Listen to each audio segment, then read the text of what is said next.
Radio Publique Africaine.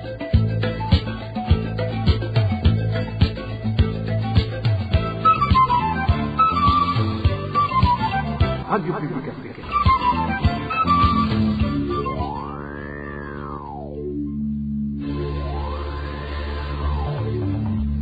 C'est le moment de suivre le journal parlé en français. À la présentation, Daniel Claire et la Trouve. Nous sommes samedi 3 janvier 2026. Bonjour et bienvenue, amis fidèles de la RPA, à ce journal dont voici les principaux titres. La destruction des habitations de réfugiés burundais ayant sollicité l'asile dans le cas de Nyarugusu en Tanzanie les a plongés dans une situation humanitaire critique. En plus de se retrouver sans abri, ces réfugiés sont également confrontés à une grave pénurie d'eau potable ainsi qu'au manque de latrines. Le président de la République du Burundi a une nouvelle fois accusé le Rwanda de refuser d'extrader des personnes poursuivies pour des tentatives de déstabilisation du pouvoir, condition qu'il estime nécessaire à la réouverture des frontières entre le Burundi et le Rwanda. De leur côté, certains acteurs politiques estiment que le régime en place cherche surtout à faire oublier la controverse liée à son métier au pouvoir à travers un troisième mandat jugé contraire à la Constitution et aux accords d'Arusha. Nous revenons également sur les accidents de la route qui continuent de coûter la vie à de nombreuses personnes dans la province de Butanyerera. Parmi les principales causes évoquées figure le manque de contrôle et de régulation de la circulation routière.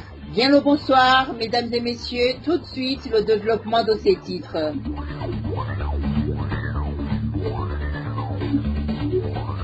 Débutons ce journal par les réfugiés burundais se trouvant en Tanzanie. Après la démolition des maisons des Burundais vivant dans le cas de Nyarugusu en Tanzanie, la coalition pour la défense des droits des réfugiés, en particulier ceux vivant dans les camps, CDH-Vicar en sigle, dans une déclaration dénonce vivement les mauvais traitements infligés à ces réfugiés. Elle demande au Haut Commissariat des Nations Unies pour les réfugiés, HCR, de sortir de son silence et d'assumer pleinement sa mission de protection des réfugiés. Les détails avec Dean Karondo.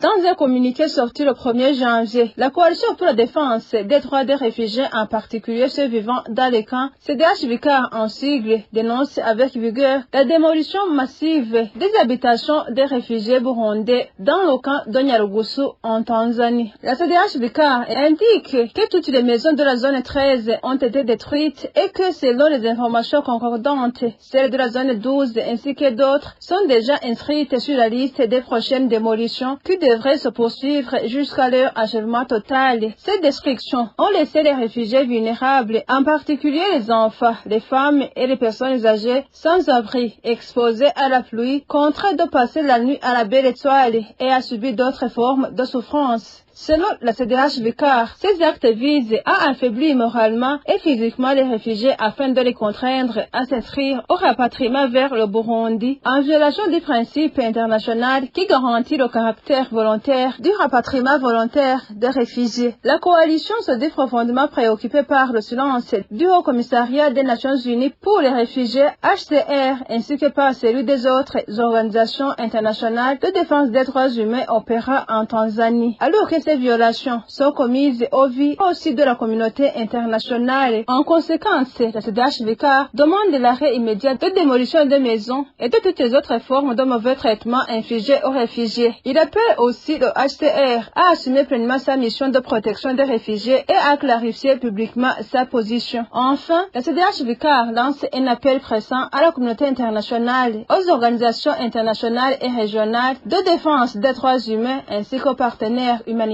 afin qu'elles prennent des mesures concrètes et urgentes pour venir en aide aux réfugiés victimes de ces abus. Merci à toi, Dean Karondo. Toujours à Nyarugusu en Tanzanie, les démolitions d'abris dans la zone 13 du camp de réfugiés de Nyarugusu en Tanzanie, menées pour forcer les réfugiés à rentrer au Burundi malgré leur volonté de rester, ont laissé plusieurs sans toit. Faute d'alternative, certaines familles dorment désormais dans des décombres de leurs anciennes habitations habitations ou tentent de s'abriter sous des bâches de fortune. Les réfugiés doivent faire face à un manque cruel de toilettes et d'eau potable. Reportage signé Innocent Valenté, Singilangabo. La démolition des maisons de réfugiés burundais du camp de Nyarugusu en Tanzanie a débuté dans la zone 13 et s'est effectuée de lundi à mercredi de cette semaine. Aujourd'hui, en entrant dans cette zone, on aperçoit ici et là les décombres de maisons et certains réfugiés dormant dehors, dans des tentes en mauvais état, selon ce témoignage.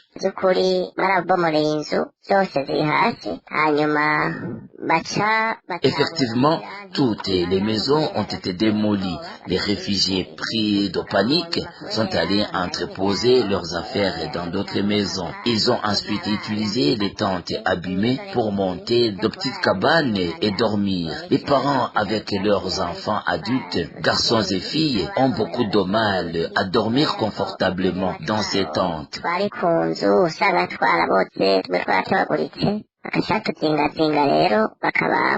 Les parents ayant des enfants en bas âge demandent parfois à être relogés dans d'autres zones où les démolitions n'ont pas encore eu lieu. Et quand ils préparent à manger, ceux qui en ont encore le peuvent, ces réfugiés se réunissent sous un petit abri qui a été installé près de l'endroit où ils ont passé la nuit. Un des réfugiés que nous avons interrogé a déclaré qu'ils avaient été punis depuis plusieurs jours par l'interdiction de puiser de l'eau dans la zone 13, mais que ce vendredi, ils avaient été autorisés à puiser un peu de l'eau. Comme vous l'avez entendu ces derniers jours, l'eau a été coupée dans la zone 13, mais aujourd'hui, par honte, ils leur ont donné un peu d'eau. Certains réfugiés, effrayés, se sont enfuis, se cachaient dans l'endroit communément appelé des Pacha. D'autres sont assis là dans la zone 13, dans des tentes déchirées. Les nouvelles que nous avons apprises samedi après-midi sont que la démolition des maisons dans le camp de Nyarugusu en Tanzanie va se poursuivre dans la zone 12 ces prochains jours. Merci à toi, Valenté Singilangabo. Société à présent, un phénomène inquiétant touche l'espace réservé à un lieu d'inhumation dit chez Patili au quartier Gisio, dans la zone Kanyosha, commune Mugere, en province de Bujumbura. Des tombes y sont régulièrement vandalisées et des éléments de cercueil sont volés pour être revendus. Le point avec Elvis Nyomungere. Des individus non identifiés s'introduisent à ce lieu d'inhumation dit chez Patiri pour démolir des tombes et retirer les éléments de cercueil. Sur place, le constat est alarmant. Plusieurs tombes ont été saccagées, les cercueils ont été endommagés. Selon les habitants, les malfaiteurs emportent notamment des tôles et d'autres pièces formant le cercueil qu'ils revendent ensuite. Il y a un groupe de personnes qui profanent des tombes en retirant des matériaux comme des briques, des pierres, des croix, etc. et les revendent ensuite. Nous savons que ces briques se vendent normalement dans le quartier. Cette situation inquiète fortement les habitants. Ils expliquent qu'il est devenu difficile d'enterrer un proche en toute sérénité. Les habitants du quartier Giso indiquent que ce phénomène n'est pas nouveau. Selon nos sources, les autorités administratives sont informées de la situation. Certains auteurs ont déjà été arrêtés et détenus, mais relâchés après une courte période. Quand on vient enterrer un proche, des malfaiteurs arrivent peu de temps après pour retirer les matériaux, alors que le pays est régi par des lois et des autorités. Personne ne sait donc quel est leur objectif. Quant aux autorités locales, ils ne s'en préoccupent pas. Les habitants demandent aux autorités administratives et sécuritaires de sécuriser cet espace réservé à ce lieu d'inhumation, d'y rassurer une surveillance régulière et de punir sévèrement les auteurs de ces actes afin de préserver la dignité des défunts et de rassurer les familles. Contacté par téléphone, Mungu, le chef du quartier Giso, n'a pas voulu s'exprimer à ce sujet et nous a renvoyé vers le chef de la zone Kanyosha que nous n'avons pas encore pu joindre. Parlons à présent politique. L'ancien vice-président Frédéric Bamvuginyumvira trouve étonnant que le président Évariste Ndayishimiye continue d'accuser le Rwanda d'avoir soutenu ceux qui ont voulu renverser le pouvoir au Burundi. Selon lui, le chef de l'État utilise ces accusations pour cacher les vrais problèmes du pays. Cette réaction vient après que le président Ndayishimiye a une fois de plus déclaré devant les journalistes et la population qu'il ne veut pas rouvrir les frontières avec le Rwanda car ce pays menacerait la sécurité du Burundi. Mais pour Frédéric Bamvuginyumvira, c'est lui qui a vraiment causé des troubles dans le pays et la personne qui s'est imposée en mandat présidentiel sans respecter la loi et non le Rwanda. Il pense que ces discours servent seulement à distraire le peuple des difficultés réelles. Alors, le Burundi pointe du doigt toujours le Rwanda. Mais la question, là aussi, il y a des questions qui sont cachées. Pourquoi le Rwanda?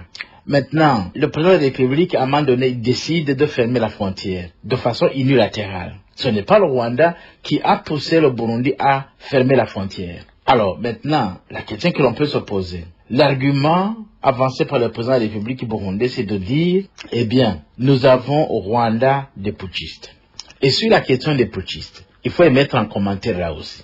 Est-ce que les putschistes sont où? Je crois que les putschistes ont été identifiés par la cour de l'EAC. La cour de l'EAC a sorti un arrêt, et cet arrêt dit ceci: les gens qui ont causé du tort, c'est la cour constitutionnelle du Burundi qui a dit au président Nkurunziza que réellement il avait droit au troisième mandat. La cour ajoute que par là, la cour a décidé, la cour constitutionnelle du Burundi a violé l'accord d'Arusha, a violé la constitution et a violé le traité qui met en place la communauté de l'Afrique de l'Est. Vous voyez le tort qu'ils nous ont causé. Et maintenant de dire que les putschistes sont au Rwanda. Est-ce que les éléments de cette cour sont au Rwanda? Mais non. Donc, Niyombare et ses amis ont cherché à sauver la constitution. Est-ce qu'ils doivent être punis comme ça?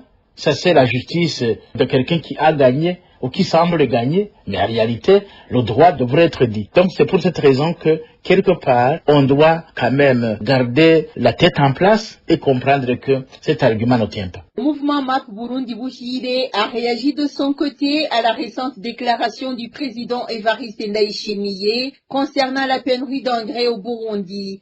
Selon Emery Pacifique Igiraneza, président de ce mouvement, son manque est avant tout causé par l'absence de planification, de collecte de données fiables et d'experts pour gérer la situation. En rapport avec la question liée à l'agriculture et pénurie des fertilisants, MAP Burundi Buhire estime que la réponse du président sur la pénurie de fertilisants illustre un problème de gouvernance plutôt qu'une fatalité agricole. Affirmer que le fertilisant manque parce que les cultivateurs sont nombreux revient à reconnaître implicitement l'absence de planification, de statistiques fiables et de provisions sérieuses dans un pays où la majorité de la population dépend de l'agriculture et où 62% des Burundais vivent sous le seuil de pauvreté. L'accès aux intrants agricoles devrait être une priorité stratégique. Or, après 5 ans du slogan "Umunwa wose uronke icuya,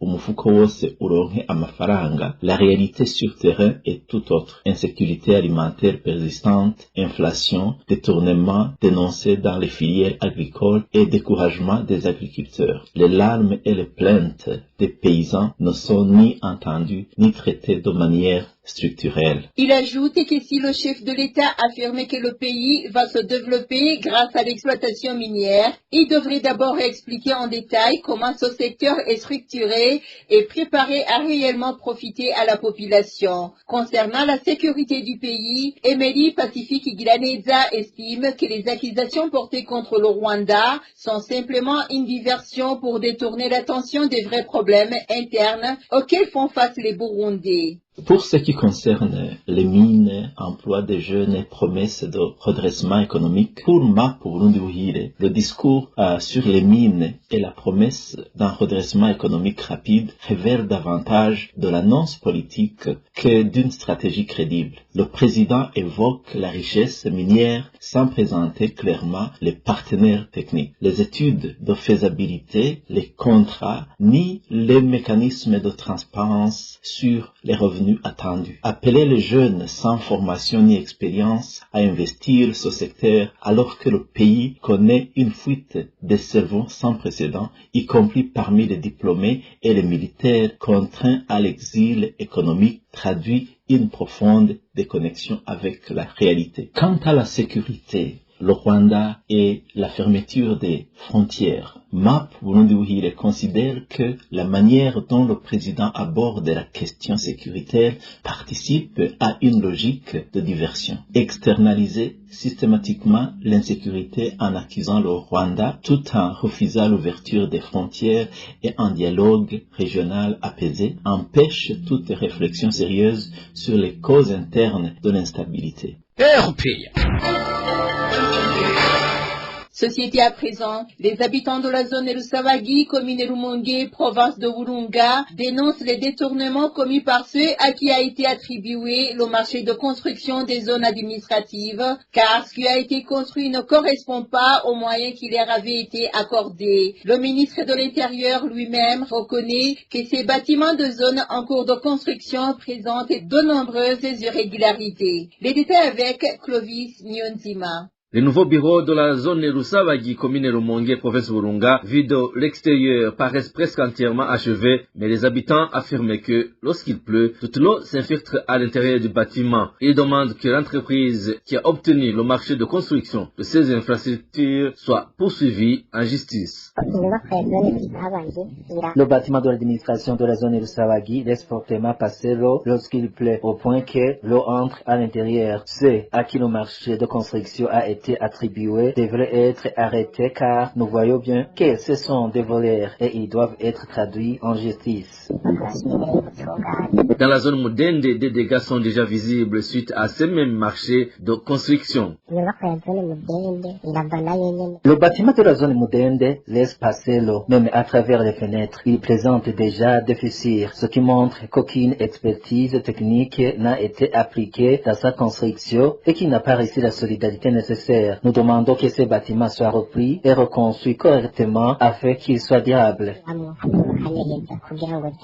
Le ministre des Finances Alain Dikoumana devant l'Assemblée nationale la semaine dernière, alors qu'il présentait le projet de loi révisant les dépenses de l'État, a déclaré que ces constructions ne correspondent pas au montant qui avait été alloué pour ériger ces nouvelles zones administratives. Chaque bureau, c'est pour 220 millions. Chaque bureau était budgétisé à 220 millions. Allez voir là où ils ont été construits et dites-moi si ces bâtiments valent réellement 220 millions. Tout cet argent a été débloqué par le ministère des Finances. Tout argent est sorti. Alors, de qui est la faute?